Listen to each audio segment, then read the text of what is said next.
So this is the parable of the infected tooth.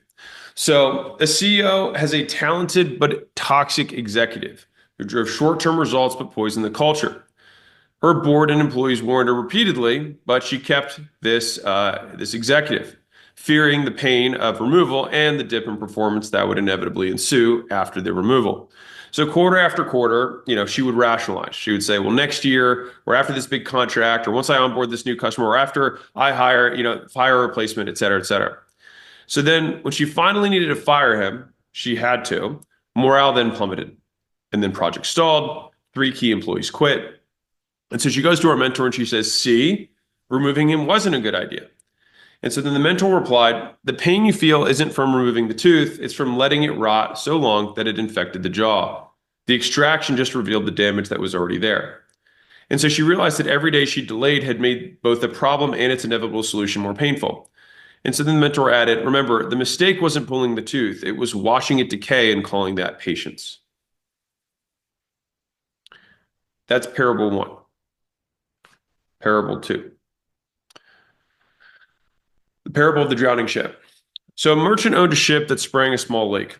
The repair would cost him a month's profit. "I'll fix it next quarter," he decided, taking on more cargo instead. The leak grew. Now repairs would cost 6 months of profit, significantly more.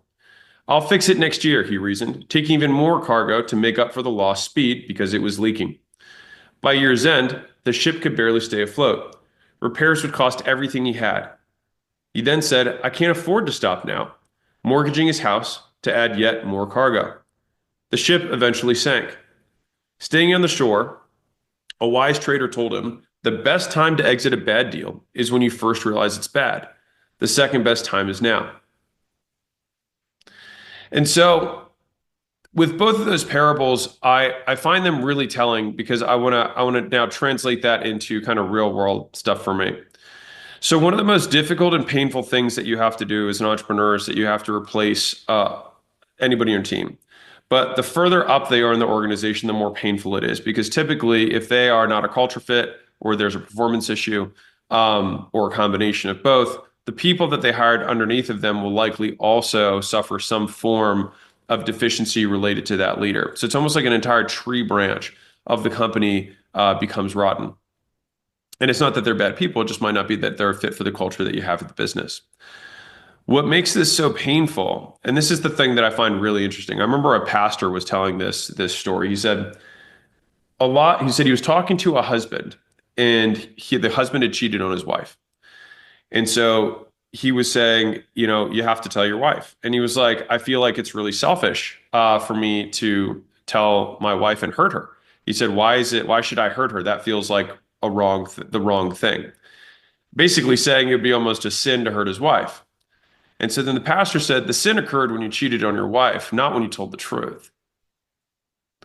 And so I kind of see it that way within a company, which is that when you have somebody who works for you or is especially a leader, you basically incur this debt, right? And so this is operational debt, leadership debt, management debt. There's different ways of saying it, but basically you have somebody who's not there, and for every day that you don't replace that person, you incur more debt of what's going to come later, and that debt comes due with interest, and so it hurts even more. And that's something that I would say that it's taken me a long time as an entrepreneur to just come to terms with. It's just like when you see something bad, the moment to address it is immediately, because when you wait, it literally just gets worse. And so sometimes we wait until, our hand is forced, but wouldn't it be better to not have your hand forced and then never have to get to that moment? And so I was giving this example to a new leader in the business who took over a department. And he was going through some of the pains of having to basically raise the standard, raise the bar, cycle some people out who weren't really aligned with kind of the direction of just like high performance. And I said, so if I walked around here and I told everybody that they didn't have to use the bathrooms and they could just shit all over the building, they could literally shit, and that's what I said. That was the expectation that I set. Well, the day that I come in and say, "Hey guys, stop shitting in the building and use the bathrooms," everyone's gonna be like, "What the hell, man? That's not how we've been doing things. Why are you changing the expectations? Why are you changing everything?" Right? And The reality is, who's the one whose fault it is? Now, ultimately, it's always the entrepreneur's fault because it's everything within a business is your choice, either directly or indirectly. But under that assumption, right?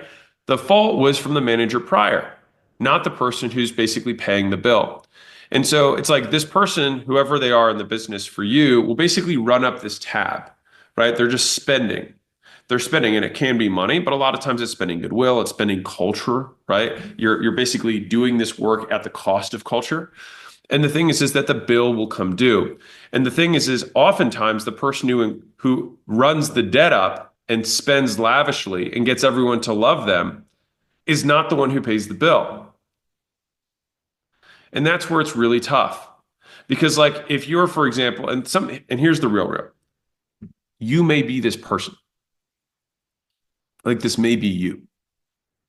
And so you're going out there and you're splurging, right? You're saying everything's great. You guys are doing awesome when you know they're not doing awesome. All you're doing is kicking out a bill that you're going to have to pay later. And the bill comes due with interest. And that interest is usually just the entire culture of the team has suffered. And so then you have to, it is like a decaying tooth. You have to pull it up, but then you got to scoop out all the gunk and all the root and everything else around it so that you can start fresh. And it's just been, this was just top of mind for me. And that's why, I had these two parables that I tried to put together around this. And I guess that was the moral of the story for this morning, is that you probably know who that person might be in your business. And, the best day to root out cancer is the day it happens. The second day is right now. And so I think that some of you may have some people on your teams, and it may just be you that you need to have that talking to and say, like, I'm no longer going to stand for this. Because if we think about the job of the CEO or job of the entrepreneur, our job, in my opinion, I'd say we have two primary kind of roles overall. Number one is that we are chief allocator of resources, right? We have limited resources in terms of time, money, human capital, people, and we have to allocate that limited amount of time, money, effort against unlimited potential things. And so the best entrepreneurs get the highest returns for the limited resources they have. Fundamentally, it's an exercise in resourcefulness rather than resources. The second job, in my opinion, is holding the bar. And so fundamentally, this is a combination of the vision of where we're trying to go, but the bar is more about how we're going to get there, right? What are the ways that we choose to deem valuable? What are the behaviors that we say, this is how we want to do it? And your culture is a direct reflection of you. And I think it's one of those really true, very harsh realities that, like, if you don't like the culture, there's really only one place to look, right? You have to look at the leader, and it trickles all the way up, right? Like whatever you deem acceptable is what everyone will deem acceptable, because there's no place realistically that you're going to be. So I'll tell you the parable of bread maker. It'll for everybody who's like starting out, it'll probably be a little bit more applicable for you.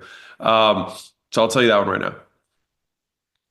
So the parable of the bread maker. So bread maker sold the best bread in town for 1 copper coin.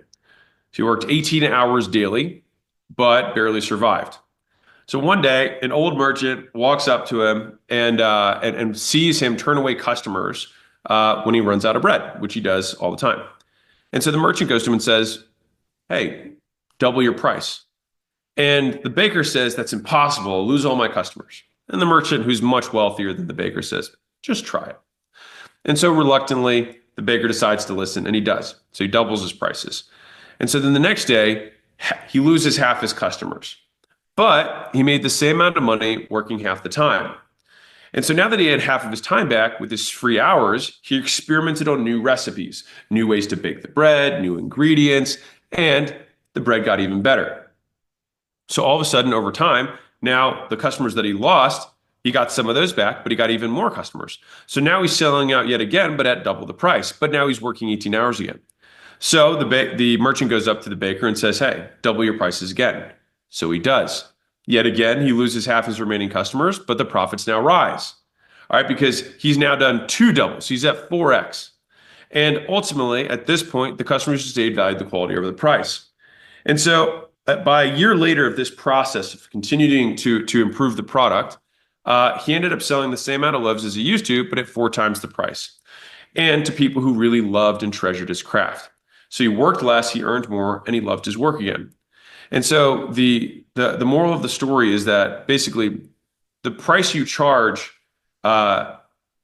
you tell the world to value your product at that price, and the world will believe you.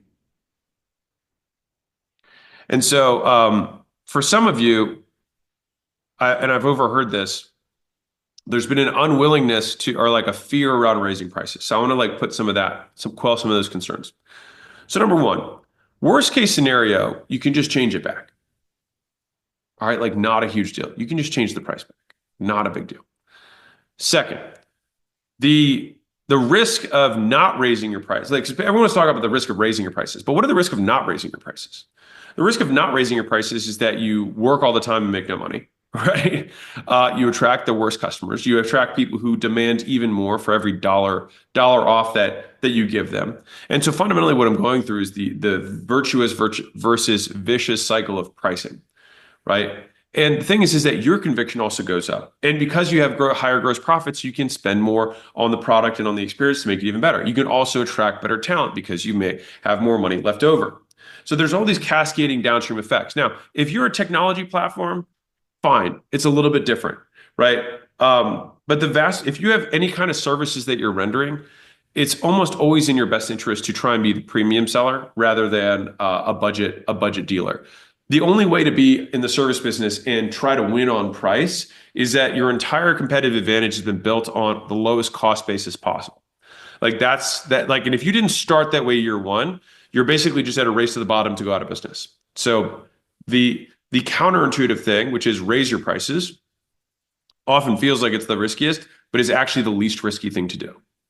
Because you will attract people and you will signal to the marketplace that you are like other premium providers who sell fewer customers and ultimately provide a better experience.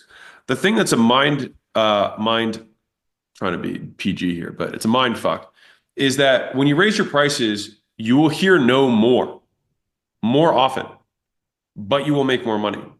And that's what I think gets people really twisted. You will have more people turn you down, but you will make more money. Think about the equal opposite. If you make it free, you never hear no, or just about never hear no, and then you just want to end everything because it sucks, right? And so at the absolute extreme, you only have one customer who's 100% of your business. And so for sure, there is a sweet spot, right? As you continue to raise prices. But if you had some sort of certainty that that one customer would never leave, then it would be the most efficient business model in the world. You'd find the person who could pay you the most, who valued the thing the most, and then that's the business. And then you could just absolutely over deliver like crazy to that person. Obviously, there's a sweet spot. And the parable exists really just to point out that when you have fewer customers, it doesn't mean you have a less healthy business. It often gives you back resources, not just money, but time to improve their experience and ultimately reinvest with your focus and attention into making the product or service better. And so for the vast majority of you, there's so many businesses that are mispriced. So I'll give you a couple of like little telltale signs here.